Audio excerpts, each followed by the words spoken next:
Livro de 1 Samuel, capítulos 23 e 24. Um dia Davi recebeu a notícia de que os filisteus estavam atacando a cidade de Keila e roubando cereais das eiras. Davi perguntou ao Senhor: "Devo ir e atacá-los?" E o Senhor lhe respondeu: "Sim, vá, lute contra os filisteus e liberte Keila." Contudo, os homens de Davi disseram: "Estamos com medo mesmo aqui em Judá. Imagine como seria em Keila para lutar com os exércitos dos filisteus." Davi consultou o Senhor novamente e mais uma vez o Senhor respondeu: "Vá a Keila, pois eu entregarei os filisteus em suas mãos." Então Davi e seus homens foram a Keila, massacraram os filisteus, tomaram todos os seus rebanhos e libertaram o povo daquela cidade. Quando Abiatar, filho de Aimeleque, fugiu para juntar-se a Davi em Keila, trouxe consigo o colete sacerdotal. Saul soube que Davi estava em Keila. "Agora ele não tem mais como escapar de nós", exclamou. "Deus o entregou em minhas mãos, pois ele se enfiou numa cidade com portões e trancas." Saul reuniu todo o seu exército para marchar até Keila e cercar Davi e seus homens. Contudo, Davi soube do plano de Saul e pediu a Abiatar, o sacerdote: "Traga o colete sacerdotal." Então Davi orou: "Ó Senhor Deus de Israel, ouvi que Saul planeja vir e destruir Keila porque estou aqui. Será que os líderes de Keila vão me trair e me entregar a ele? E Saul virá, de fato, conforme eu vi? Ó Senhor Deus de Israel, por favor, responde-me." E o Senhor respondeu: "Ele virá." Mais uma vez Davi perguntou: "Os líderes de Keila entregarão a mim e a meus homens a Saul?"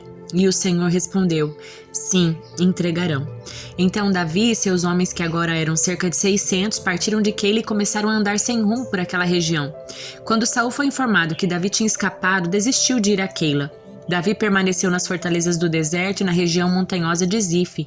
Saul perseguia continuamente, mas Deus não permitiu que o encontrasse. Então, perto de Oreza, Davi recebeu a notícia de que Saul estava a caminho do deserto de Zife para procurá-lo e matá-lo. Jonatas, o filho de Saul, foi encontrar Davi e o animou a permanecer firme em Deus. "Não tenha medo", disse Jonatas, "meu pai jamais o encontrará. Você será o rei de Israel, e eu serei o segundo no comando como meu pai. Saul sabe muito bem." Então os dois renovaram seu compromisso solene diante do Senhor. Depois, Jonatas voltou para casa enquanto Davi ficou em Oreza. Os habitantes de Zife, porém, foram até Saul em Gibeá e disseram: "Sabemos onde Davi está escondido. Está nas fortalezas de Oreza, na colina de Aquilá, no sul de Gesimom. Desça quando estiver preparado a rei, e nós apanharemos Davi e o entregaremos em suas mãos." "Que o Senhor os abençoe", disse Saul. "Finalmente alguém se preocupou comigo. Vão e verifiquem onde ele está e quem o viu ali, pois dizem que ele é muito astuto. Descubram o esconderijo dele e voltem quando tiverem certeza. Então irei com vocês. E se ele estiver naquela região, eu o encontrarei, mesmo que precise procurar por todo o canto de Judá." Os homens de Zife voltaram para casa à frente de Saul. Enquanto isso, Davi e seus homens foram para o deserto de Maom, no vale de Arabá, ao sul de Gesimom. Quando Davi soube que Saul e seus homens o procuravam, foi ainda mais para o interior do deserto, até a grande rocha, e permaneceu no deserto de Maom. Saul, porém, continuou a persegui-lo naquela região. Saul e Davi agora estavam em lados opostos de uma montanha, e Davi fugia apressadamente de Saul. No mesmo instante que Saul e seus homens cercaram Davi e seus homens para prendê-los, chegou uma mensagem urgente para o rei, informando que os filisteus estavam atacando Israel outra vez. Então Saul deixou de perseguir Davi e voltou para lutar contra os filisteus. A partir desta ocasião, o lugar onde Davi estava acampado passou a ser chamado de Selá Amalecote. Depois, Davi saiu dali e foi viver nas fortalezas da região de En-Gedi. Depois que Saul voltou da luta contra os filisteus, foi informado de que Davi tinha ido para o deserto de En-Gedi. Então Saul escolheu 3.000 dos melhores soldados de todo Israel e foi à procura de Davi e seus homens perto das rochas onde viviam cabras selvagens. No lugar onde a estrada passava por alguns currais, Saul encontrou uma caverna para fazer suas necessidades. Aconteceu, porém, que Davi e seus homens estavam escondidos no fundo daquela mesma caverna. "É sua oportunidade", disseram os homens de Davi para ele. "Hoje o Senhor lhe diz: certamente entregarei o inimigo em suas mãos para que faça com ele o que quiser." Então, com todo cuidado, Davi se aproximou e cortou um pedaço da borda do manto de Saul. Sua consciência, porém, começou a perturbá-lo por ter cortado a borda do manto de Saul. Por isso, disse a seus homens: "Que o Senhor me livre de fazer tal coisa ao meu senhor, o ungido do Senhor, e atacar aquele que o Senhor ungiu como rei." Assim Davi conteve seus homens e não deixou que matassem Saul. Depois que Saul deixou a caverna para seguir seu caminho, Davi saiu e gritou para ele: "Ó meu senhor, o rei!" E quando Saul olhou para trás, Davi se curvou com o rosto em terra. Então ele gritou para Saul: Por que o Senhor dá ouvidos àqueles que dizem que eu procuro lhe fazer mal?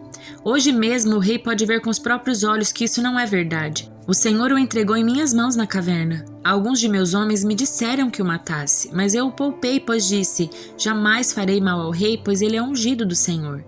Veja, meu pai, o que tenho em minha mão. É um pedaço da borda do seu manto. Cortei seu manto, mas não o matei, rei.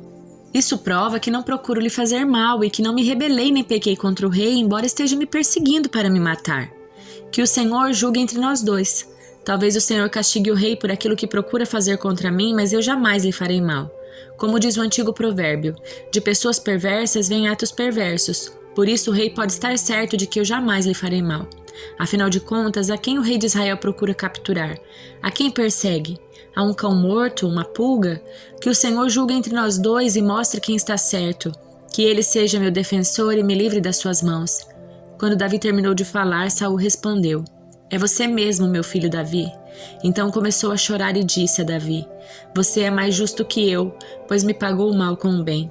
Sim, você foi extremamente bondoso comigo, pois o Senhor me entregou em suas mãos, mas você não me matou. Quem mais deixaria seu inimigo escapar quando tinha em suas mãos? Que o Senhor o recompense com o bem pela bondade que mostrou por mim hoje. Agora vejo que certamente você será rei e que o reino de Israel prosperará sob o seu governo. Jure-me pelo Senhor que quando isso acontecer, você não eliminará minha família nem destruirá meus descendentes. Então Davi fez a Saul esse juramento. Saul voltou para casa, mas Davi e seus homens foram para sua fortaleza. Salmo de número 66. Aclamem a Deus todos os habitantes da terra. Cantem a glória do seu nome e anunciem ao mundo quão glorioso ele é. Digam a Deus, como são notáveis os teus feitos. Teus inimigos rastejam diante do teu grande poder. Tudo que há na terra te adorará, cantará louvores a ti e anunciará teu nome em cânticos. Venham e vejam as obras de Deus. Que feitos notáveis ele realiza em favor das pessoas. Abriu um caminho seco pelo meio do mar e seu povo atravessou a pé. Ali nos alegramos nele. Com seu grande poder, ele governa para sempre e vigia cada movimento das nações. Que nenhum rebelde se levante contra ele.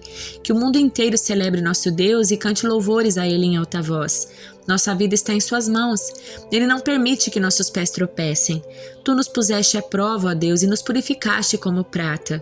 Tu nos prendeste em tua armadilha e colocaste sobre nossas costas o fardo da opressão. Permitiste que os inimigos nos pisoteassem, passamos pelo fogo e pela água, mas tu nos trouxeste a um lugar de grande fartura. Agora venho ao teu templo com holocaustos para cumprir os votos que fiz a ti. Sim, os votos sagrados que fiz quando estava em grande aflição.